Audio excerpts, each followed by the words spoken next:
Hi, നമസ്കാരം. ഇന്ന് എനിക്ക് പറയാനുള്ളത് സിനിമ ഇഷ്ടമില്ലാത്തവര് ആരുമില്ല.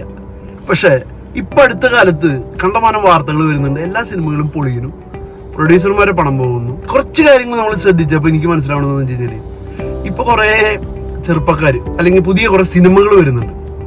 സത്യത്തില് ഈ പ്രേക്ഷകന്റെ സമയത്തിനും അല്ലെങ്കിൽ അവന്റെ പണത്തിനും പൊന്നു സുഹൃത്തുക്കളെ ഒരുപാട് വിലയുണ്ട്.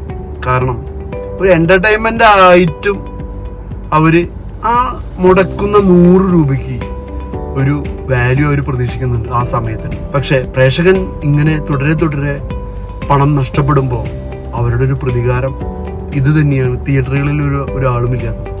ഇനി പടം ഇറങ്ങി ആദ്യത്തെ ദിവസങ്ങളിലത്തെ റിവ്യൂ, സിനിമകളും റിവ്യൂസും ഒക്കെ ചെറുപ്പക്കാരെ ബേസ് ചെയ്തിട്ടാണ്.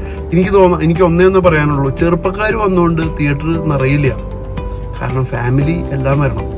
അതുപോലെ തന്നെ പറയാനുള്ളതാണ് അത്യാഡംബരം.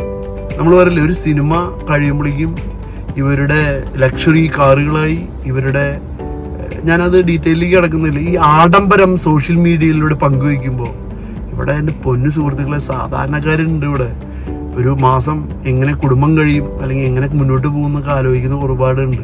എനിക്ക് ആ കാര്യത്തിൽ ഉറപ്പാണ്. പക്ഷെ ഒരു സിനിമയാകുമ്പോഴേക്കും അല്ലെങ്കിൽ ഏതെങ്കിലും ഒരു ഫേസ് വരുമ്പോഴേക്കും നമ്മൾ ഈ ആഡംബരം കാണുമ്പോൾ സാധാരണക്കാരെ ഒരിക്കലും അംഗീകരിക്കില്ല മകള്. കാരണം സാധാരണക്കാരൻ്റെ പ്രശ്നങ്ങൾ വേറെയാണ്. അതിൻ്റെ അംഗീകരിക്കാത്തത് എന്താ? അവന് 100 രൂപയും പോയി, അവൻ്റെ സമയം പോയി. കാരണം ജനത്തിന് പണത്തിന് വിലയുണ്ട്, സമയത്തിനും വിലയുണ്ട്. Thank you.